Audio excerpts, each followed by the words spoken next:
Journey's End, a guide to understanding the final stages of the dying process, by Deborah Sigrist, B.S.N, R.N.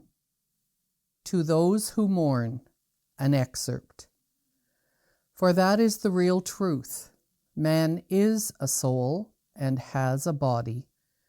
The body is not the man, it is only the clothing of the man. What you call death is the laying aside of a worn-out garment, and it is no more the end of the man than it is the end of you when you remove your coat. Therefore you have not lost your friends. You have only lost sight of the cloak in which you were accustomed to see him. The cloak is gone, but the man who wore it is not. Surely it is the man you love, and not the garment. C.W. Leadbeater. Preface. Death is a journey. Hospice nurse Deborah Sigrist presents this metaphor as a guide for us. Step by step, she takes us gently by the hand to observe and understand a journey that every human being must make someday. For many individuals, death comes as a universally unwelcome event. The physical changes that accompany the dying of a loved one can be difficult to watch and seemingly impossible to comprehend. And to that mental, spiritual, and emotional social adjustments which may make this event almost overwhelming. In hospice, we promote the personal in all aspects of care, but there are times when a booklet such as this provides a nurturing knowledge base.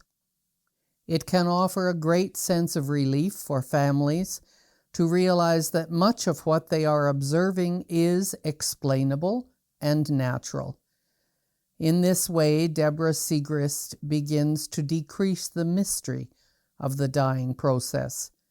At the end of this journey, we find a light which is inextinguishable, enabling us to dwell not on fear and confusion, but rather on the great gift of our loved one.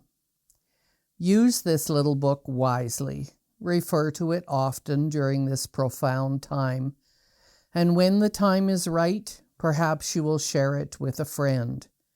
Julie L. Smith, M.D., Medical Director, Lifetime Care Hospice of Rochester. Acknowledgements. Some of us die suddenly. Most of us die after a long chronic illness with gradual deterioration. This booklet was written to be a supportive and educational guide for families as they face the death of a loved one from a progressive disease. It specifically addresses hospice care for the person in the end stages of the dying process. This is hospice's specialty. Palliative hospice care is a continuum of holistic care for a person with a potentially terminal illness. Hospice has a long-standing history of providing gold standard care for the dying and their families. Palliative care extends hospice's expertise in pain and symptom management, as well as care for emotional and spiritual aspects of the person. The difference is that palliative care begins earlier in the disease process. Below is a diagram comparing curative, life-prolonging treatment with palliative hospice care, which focuses on prolonging the best quality of life possible. This is done through pain and symptom management, as well as attention to physical, emotional, and spiritual needs. Because palliative care starts earlier in the disease process, more tests, medications, and treatments are used. As one moves closer to death, imagine a funnel where hospice trims such interventions to only those that enhance comfort. Hospice usually starts when the person has 6 months or less to live, with the emphasis being on comfort. Because hospice addresses physical, emotional, and spiritual needs, a team approach is used. The hospice team includes personal physician, hospice medical director, hospice nurse and home health aide, hospice social worker, hospice pastoral care coordinator, volunteer coordinator, and bereavement support coordinator. The hospice team recognizes that terminal illness can be an anxious and frightening time for the dying person and family.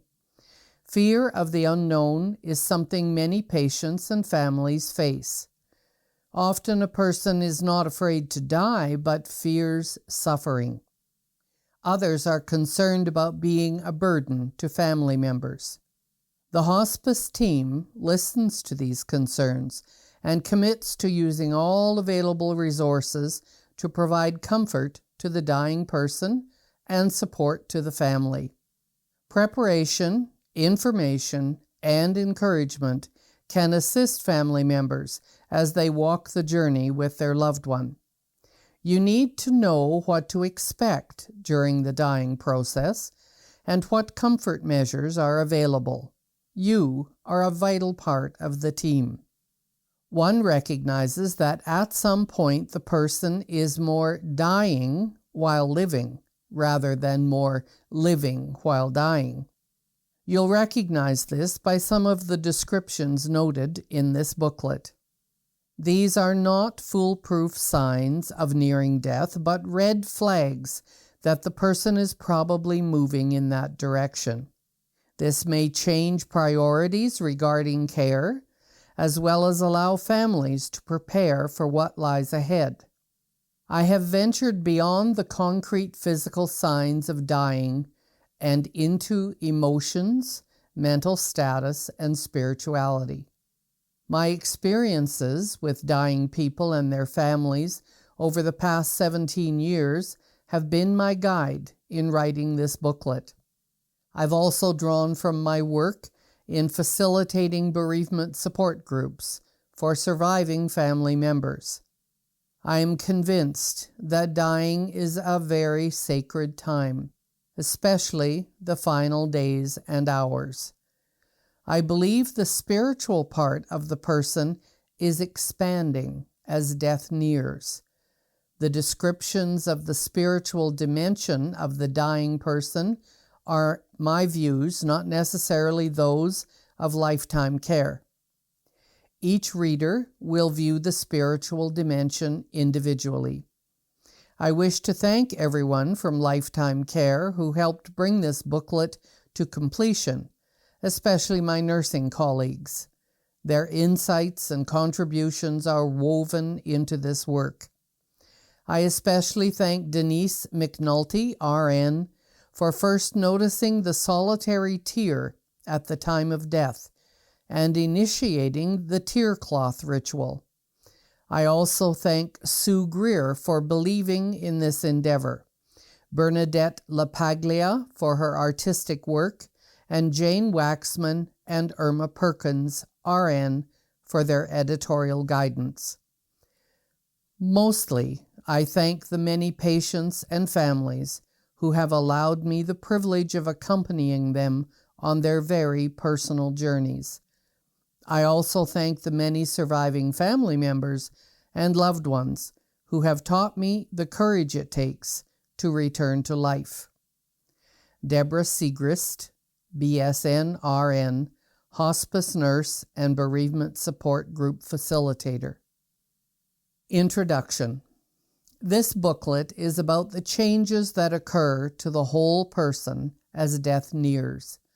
It is meant to normalize the dying process while maintaining the mystery and sacredness of it. The diagram below is a model of the whole person, the physical, mental, emotional, social, and spiritual dimensions. When a person is dying, changes take place in each of these areas. These changes may occur at different times and at different rates. The physical changes that occur are related to end-stage progressive disease.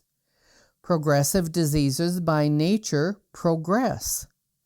We see evidence of that in new symptoms throughout the body systems. Some changes are sudden and others gradual.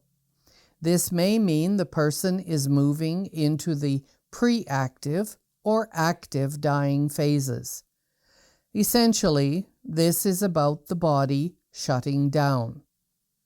What may be abnormal when a person is healthy is normal and expected during the dying process. For families of a dying person, this may be one of the most important but difficult ideas to accept. It is what we call normalizing the dying process, or coming to terms with the reality of the disease. Mental status usually becomes cloudy as death nears. The person becomes sleepier and more lethargic. There may be less mental clarity and more confusion, restlessness, or agitation. Level of consciousness usually dims as dying proceeds. The emotional social changes during the dying process often accompany the person's necessary detachment from the outside world and pulling inward as death nears. I think of some plants that fold their leaves at night to conserve energy. If your loved one seems to be doing this, know that it is normal. Too much socialization may be a burden and interfere with this folding in process. Remember, the core of your loved one is still with you. It may be difficult, but try finding that essence. Spirituality is something we all define and interpret differently. I believe that this dimension is active throughout the dying process, and this is where health and wellness reside. It seems that as if the body is withering, the spirit is expanding. Spirituality may include but not be limited to religious faith. Your views, language, and rituals will guide you. I encourage you to be open to possibility. Principles. 1. Death can occur suddenly or as a process over time. The signs of approaching death mirror the slowing and shutting down of the body's organs. What may be abnormal during life becomes expected during the dying process. 2. Death is a unique experience for each person, coming in its own time and in its own way. Someone who has always shared feelings is likely to do so during the dying process. On the other hand, a person who has been stoic, private, or independent throughout life may approach death in that way. I've learned to let go of the belief that no one should die alone. We simply aren't so powerful that we can control the moment of death. It's a burden to demand oneself be there at the exact moment. Lean back and trust the process. Often the person dies quietly, just at the moment loved ones step outside the room. Perhaps it's consistent with one's personality or wanting to spare family members. 3. Dying happens to the whole person, not just the body. The individual is affected physically, emotionally, socially, mentally, and spiritually. All dimensions do not always move along the same pace. Sometimes people say, "I'm ready to die, but I guess it's not that easy." They may be waiting for their bodies to be ready. Other times the body moves quickly towards death before the person feels emotionally or spiritually ready. Remember that pain and suffering, comfort and healing can occur in any or all of the dimensions of a person, not just the body. 4. The dying process involves work as the person gradually lets go.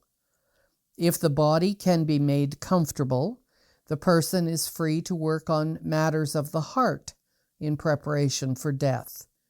This work may include completing unfinished business, finding meaning in life, and reflecting on past and present relationships. Dying is not for the faint-hearted. It takes great courage and trust to see this to the end. Our dying patients tell us all about how one goes through this time of life. I believe that under the circumstances, everyone does the best one can.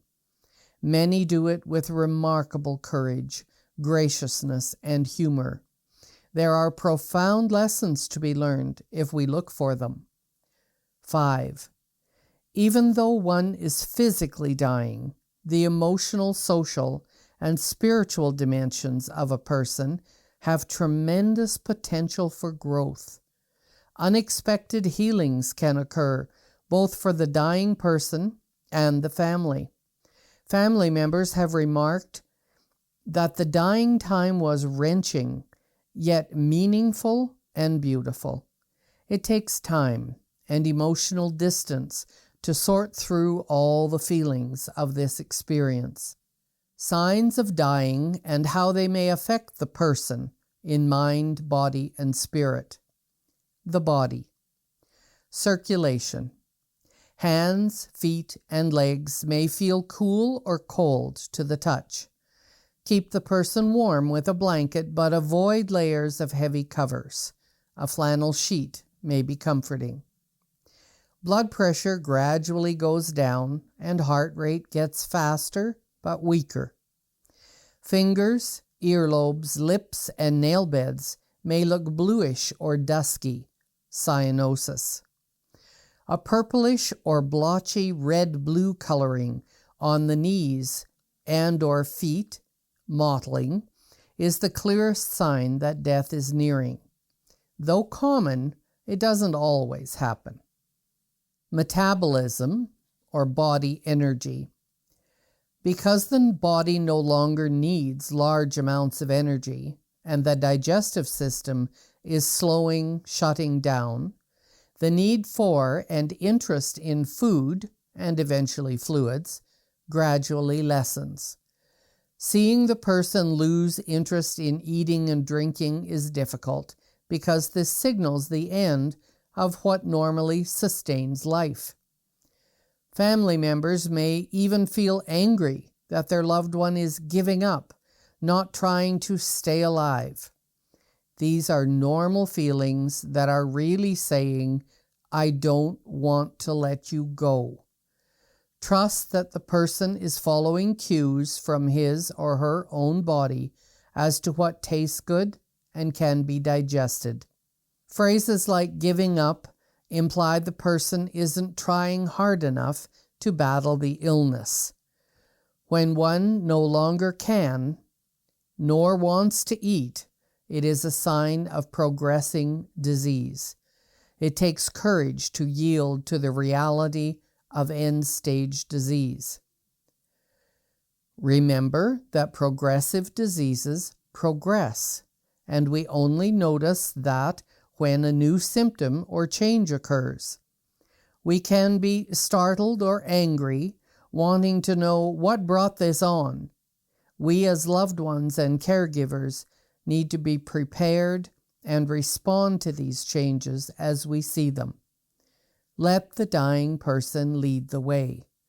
Be watchful of the person who is trying to eat for the sake of family, but is losing the physical ability to do so safely. It is uncomfortable to eat when not hungry, and the person could choke from the slightest food or fluids slipping down into the airway. This can cause aspiration pneumonia. Instead of homemade chunky chicken soup, switch to something like soothing broth or other tolerable foods.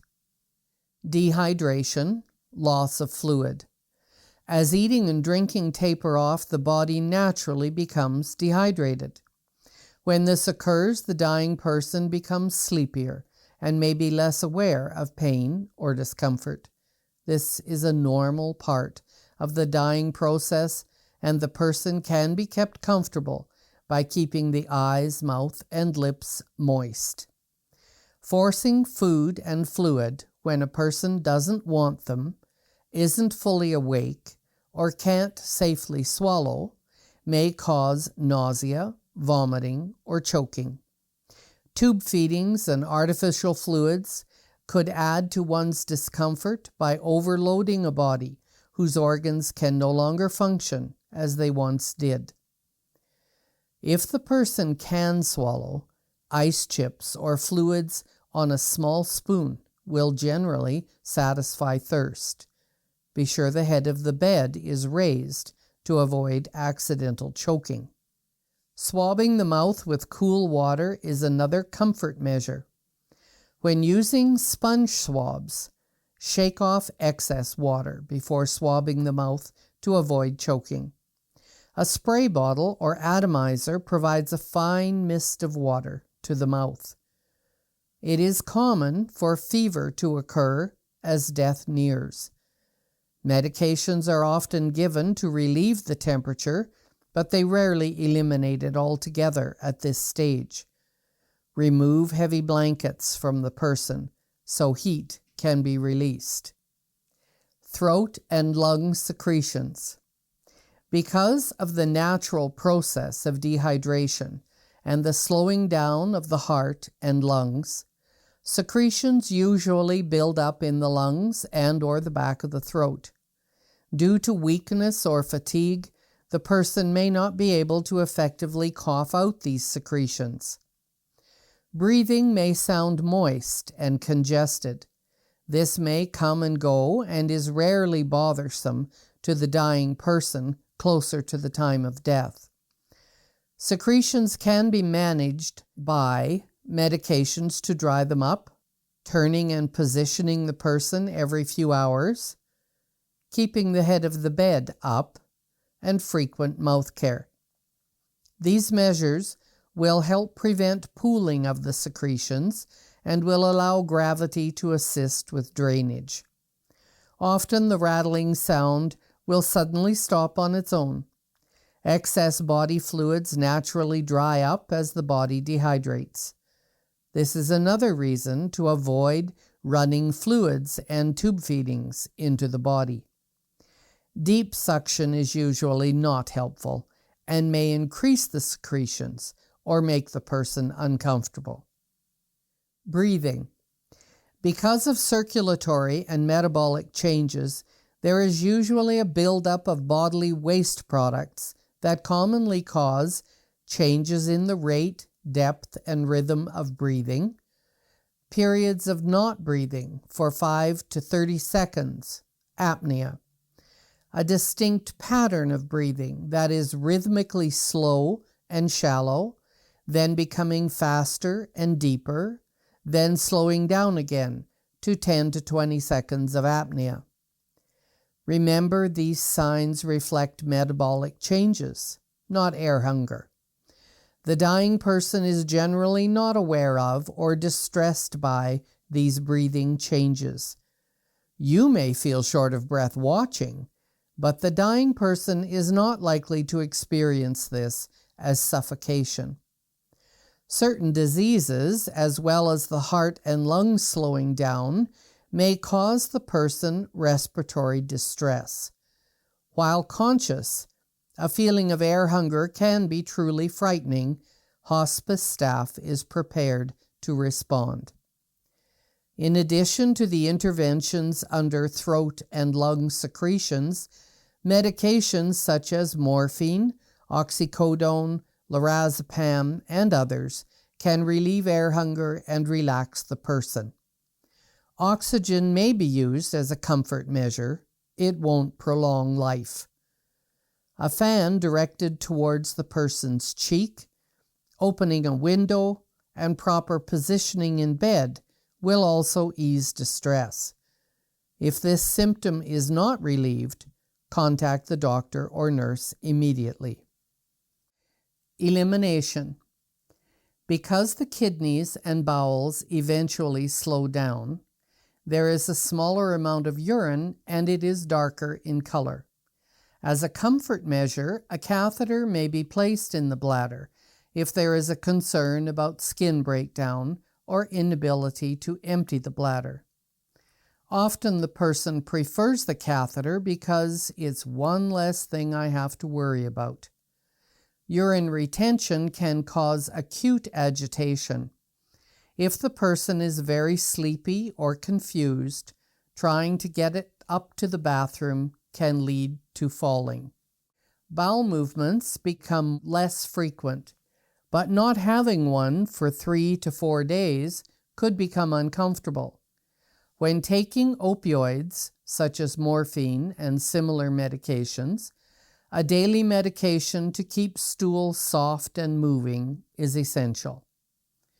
The dying person will usually lose control of bowel and bladder functions, called incontinence, as muscles in those areas begin to relax. It is important to keep the person clean and dry. Using a catheter, incontinence pads, and moisture barrier creams will protect the skin. Remember that turning and positioning every few hours is still essential for comfort and skin protection. The senses. The senses are what connect a person to the outside world. As the dying process continues, it's natural to expect the senses to be folding down. Vision is probably blurred. Always assume the dying person can hear, even though unable to respond. This is usually the last sense to be lost. Though the physical senses may be dimming, I like to believe dying persons have other ways of taking us in. Perhaps they are capable of feeling our presence in much deeper and broader ways than simply their senses.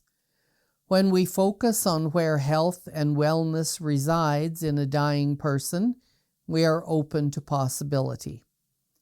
Although verbal and nonverbal communication become more limited, gentle touch is an effective way to stay present to your loved one. Sometimes the dying person's senses are overactive, making normal stimulation feel abrasive. Bright lights, loud sound, or television may be upsetting. As a defense against this physical condition, the person may withdraw or even push away sights, sounds, or people.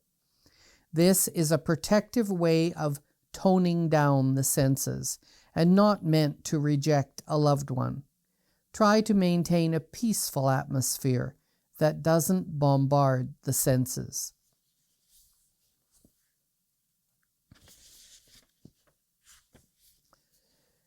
Pain and discomfort. The symptoms of advancing disease can cause physical and mental suffering. In palliative hospice care, we may not be able to halt the disease, but we will persistently work to resolve and reduce the distressing symptoms that accompany it. If that cannot be done, we have medications to block the person's perception of suffering. In other words, the symptom may still be there, but the person isn't aware of it. That is another option to achieve comfort. Pain and discomfort are common symptoms with cancer and other end-stage diseases. Even if the person is in deep sleep or coma, pain may be felt. Grimacing or moaning when turned and positioned are cues that pain medicine may be needed. One sign that pain is well managed is when the person can tolerate turning from side to side as well as to the back without cues of discomfort. Be aware of what long-acting medication is being used to prevent pain. It's also important that intermediate-acting medication is available for sudden bursts of pain. Frequent adjustments of doses and routes of medications are usually necessary as the disease progresses. The emotions. Emotional social changes. During the dying process, changes affecting a person's inner feelings and interpersonal relationships may take place. As early as possible, try to address any emotional, social, or spiritual issues that need attention. As the person's physical condition weakens and the mind is clouding, discussion of such topics may become difficult. The hospice social worker, chaplain, or grief counselor may be called in for support. Some issues that may need to be addressed early are life review, looking back at one's life in search of meaning and purpose, regrets, and unfinished business. Closure, ways of saying goodbye to people, pets, places. Acceptance or coming to terms with ongoing losses and eventual death. For individual reasons, the dying person may not want nor be able to discuss these matters. Take cues from the person and simply be available to listen. Share your memories. Find ways to say goodbye, even if your loved one cannot. Though hard to imagine, try and picture yourself 6 months from now and ask yourself if you used the time well that you had with your loved one. Will there be regrets about what you wished you had or had not said or done? If so, try to do something about that now. Remember that as the dying process continues, the person has less need to socialize. Reassure your loved one that you understand the need to pull back from too much activity. This can be a difficult time because the person may be torn between welcoming the relief of death and yet not wanting to leave the family. It's especially important that the dying person not feel he is abandoning loved ones or choosing to leave them. Perhaps you can find ways to express your understanding of this struggle and reassure the person you know how precious the family is to him or her. Probably your loved one battled the disease until it could no longer be done. There is a time for every season under heaven. Now is the time for your loved one to rest, knowing the battle was fought with courage. The mind. Mental status. Occasional or constant confusion may be related to separation from the normal routines of living. It may also be due to disease, medications, or effects of the dying process. Try to keep the person oriented to the surroundings and people present as a way of feeling safe. Use calm, soothing tones and short phrases when speaking. Restlessness or agitation may be due to many causes. Among them are low oxygen to the brain, metabolic changes, physical pain, full bowel or bladder, or unresolved emotional, spiritual issues. Even while sleeping, the person may be restless, picking at the air, twitching, or agitated. It's important to find and treat the cause. Certain medications like Haldol or Ativan are helpful to relax the person. Other possible causes need to be addressed and treated. Sometimes the agitation is more severe. Tremors, jerking, motions, frightening hallucinations, or delirium. This can cause suffering to both the dying person and family.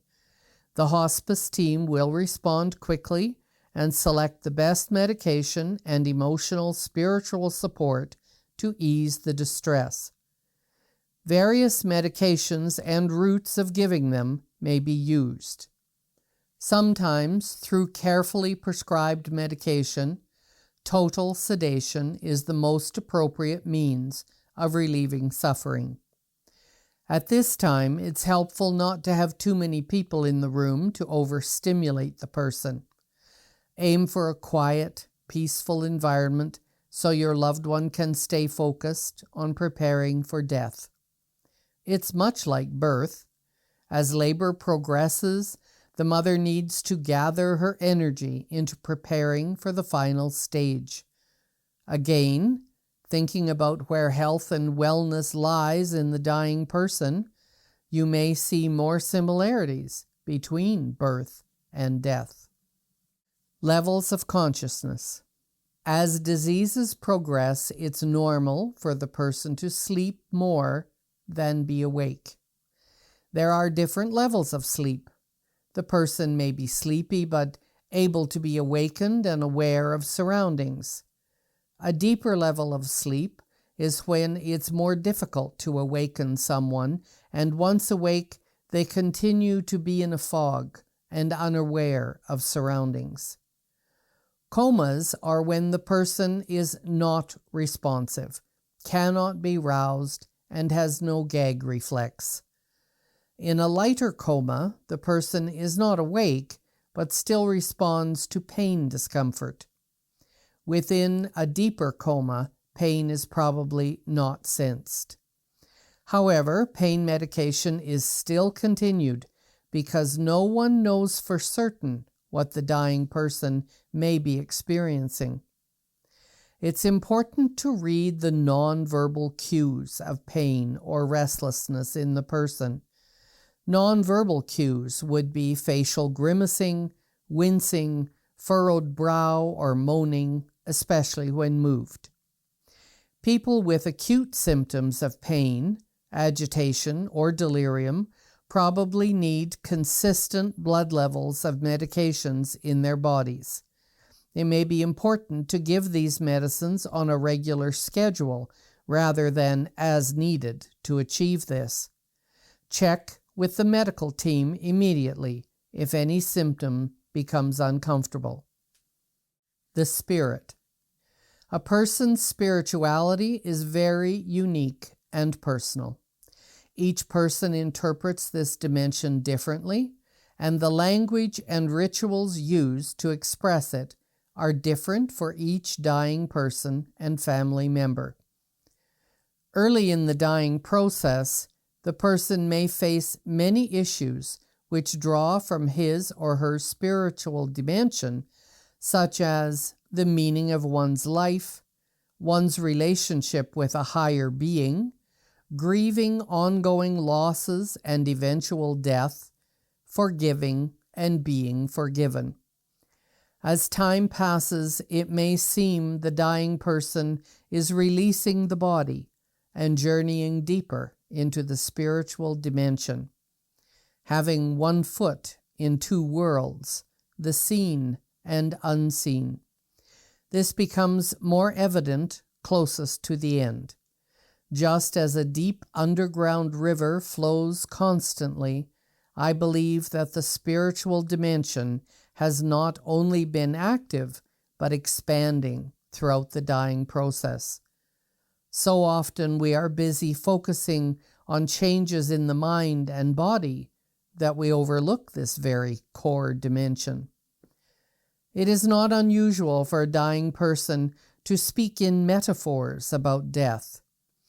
In Final Gifts, Understanding the Special Awareness, Needs, and Communications of the Dying, authors Callanan and Kelly refer to the many gifts dying people leave their loved ones through their words and gestures. The person may speak about death in terms of travel or a journey, trains, planes, boats. I've heard dying people suddenly call out with urgency such phrases as, "I have to get going, get to the door, find the key, go home."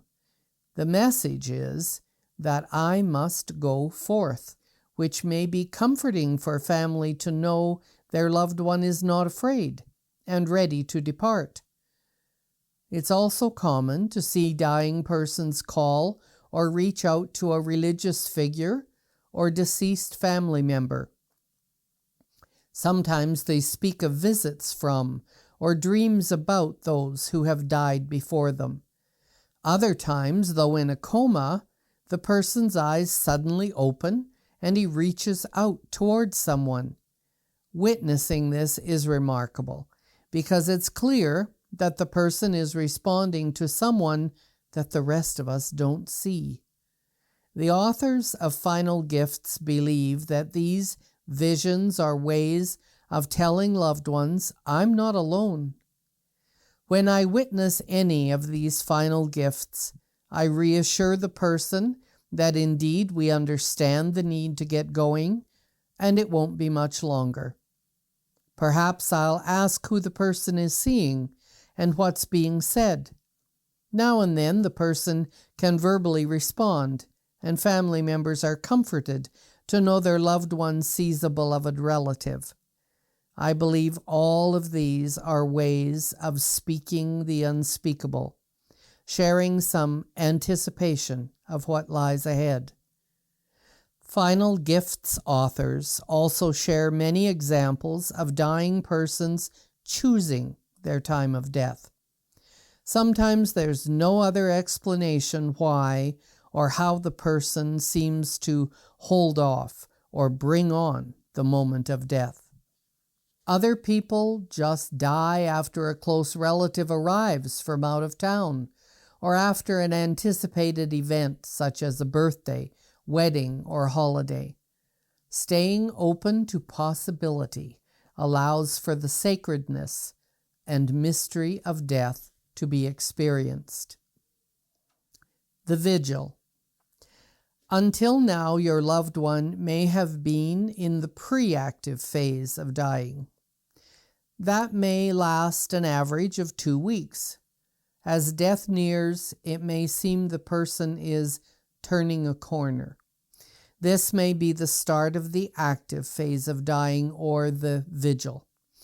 It lasts about 3 days, though these time frames can be longer or shorter. Now one senses, though, that the person is more dying than living. For example, all medications are probably streamlined to only those that provide comfort. Usually the dying person is in some level of a coma and cannot swallow, so medications are given by other routes. Many of the signs mentioned in this booklet are noted by now. As some or all of these changes occur, the dying person may seem more withdrawn from the outer world. The vigil is similar to the transition time of giving birth. The person needs to stay focused, to conserve energy for the final moment of death, of release. The vigil is the time when we truly realize that we are not in control of the dying process. Death is very near. We cannot answer with certainty questions of how much longer. During the vigil, we watch, we comfort, we wait. Like birth, death comes in its own way, at its own time. Though difficult, it may be important to tell your loved one in your own words, I'll miss you, but I can let you go out of love. Likewise, though probably unable to speak, the dying person may wish to say, I love you and I don't want to leave, but I need to let go. Will you be all right? May I go? It is comforting for the person to be assured of your love and presence at that moment, as well as your well-being after the death. Families often wonder if the dying person hears them or is aware of their presence. As death nears, it may seem your loved one has already left you. The dying person probably can hear and probably has a more expanded awareness than the physical senses can allow. Why not believe that your best intentions are known by your loved one whether you speak them or not. Allow yourself to be open to possibility. As the early Celts said, these are thin times when only a thin veil lies between time and space, life and death. As you walk closer to the threshold of death, take heart in what a profound gift it is to accompany your loved one on this journey. This has to be one of the most difficult and loving acts human beings do for one another. The moment of death. As death nears, it's normal to have many different feelings at the same time. Loved ones may long for this to be over, yet not want to let go. Feeling weary, hollow, suspended in time, or anxious are some feelings people describe as death nears. By now, many families feel relieved that the end is near and death may be welcomed as the final comfort. This is natural and rises out of love and willingness to release the person from the pains of the world. Allow yourself any range and blend of feelings.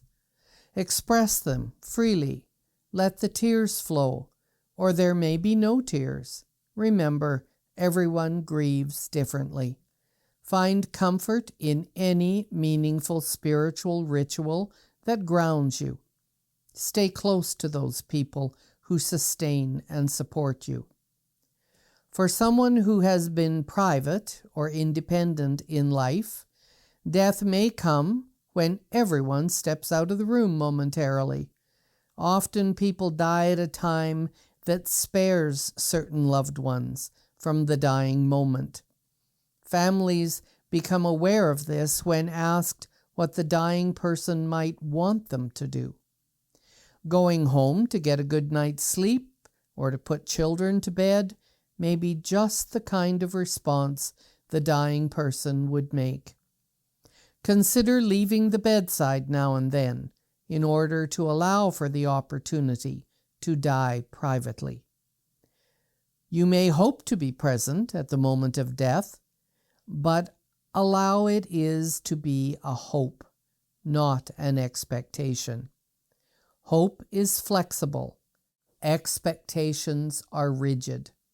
Trust that none of us can control when the final breath will come, but your loved one will know if it is your intention to be there. During those final moments, you may want to speak words of love, prayer, or sing a favorite song. Breaths may be shallow and far apart. They may gently taper off, much like a flickering candle flame. There may be a deep sigh, with a dramatic sitting forward and gazing at someone or something that no one else sees in the room. The final moment of life may be marked by nothing more than the person simply not taking the next breath. One of our nurses, Denise McNulty, noticed that in many persons, a tear comes from one eye at the moment of death. Since tears of emotion flow from both eyes, she interpreted this as the dying person saying, "Goodbye, I love you." Those working in hospice throughout the country have noticed this phenomena. It doesn't always happen, but when it does, we capture that tear on a linen hanky. Many families find it comforting to touch that tear imprint in the months and years to come. Now and then a tear gathers in one eye or rolls down the cheek, minutes or hours before death, as if preparing us that death is approaching sooner than we think. This is the heralding tear, and I imagine it's a communication from the dying person to prepare their loved ones. Again, remaining open to possibility during this remarkable time will make it more likely that you won't miss some of these final gifts. There are medical ways to describe the final breath. but there are also poetic ways. Elizabeth Berg's book, Talk Before Sleep, tells the story of a woman dying and how it affects her family and friends. In describing the moment of death, one friend imagined the final breath to be nothing less than breathtaking. I like to think that she looked out the window one last time the night she died and saw with a new understanding the placement of the stars. I like to think something incomprehensibly vast and complex moved into her soul at that moment, and that it, not pathology, was what took her breath away. Stay beside your loved one until you're sure that the next breath does not come. Simply watch the chest for movement is a way to note when breathing has stopped. Wait a few minutes more to be sure there are no more breaths.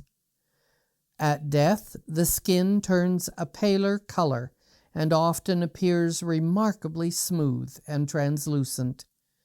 The eyes have a fixed stare and the jaw relaxes. The facial expression is usually notably peaceful. Shortly after death occurs, you may wish to hug your loved one, share prayers, silence, tears with gathered family. Seeing the body is usually helpful for grieving. Sorry, let's do that paragraph again. Okay. Shortly after death occurs, you may wish to hug your loved one, share prayers, silence, tears with gathered family. Seeing the body is usually helpful for healthy grieving. I believe the spirit of the person remains in the room until all close family members have arrived. At some moment, you'll know it's time to leave the body. Perhaps you'll want to keep a snip of hair. Some physical part of the person to touch can be comforting during the grieving time. It's time now to take care of yourself and give attention to your grief. Wouldn't your loved one want that for you? Bereavement. Grieving is a natural response to loss. It touches the whole person, just as the dying process does. Body, mind, and spirit are affected. In order to accompany your loved one to the journey's end, you needed information, support, and courage. You need the same things now, but for yourself. You will be facing another journey, this one back to life. Many people find grieving to be more difficult than expected and little understood by those around them. Learn about the grieving process and allow yourself physical, emotional, and spiritual support. You have probably pushed yourself to be strong for your loved one, giving little attention to your own needs. Now is the time to treat yourself tenderly. You have sustained a deep wound that will need loving support to heal. Sharing your grief with others who have experienced a similar loss, such as a support group, can be very helpful. In your grief work, you will discover ways to return to life while still carrying the memory of your loved one with you. Be kind and patient with yourself. It takes time and effort much more than our culture allows.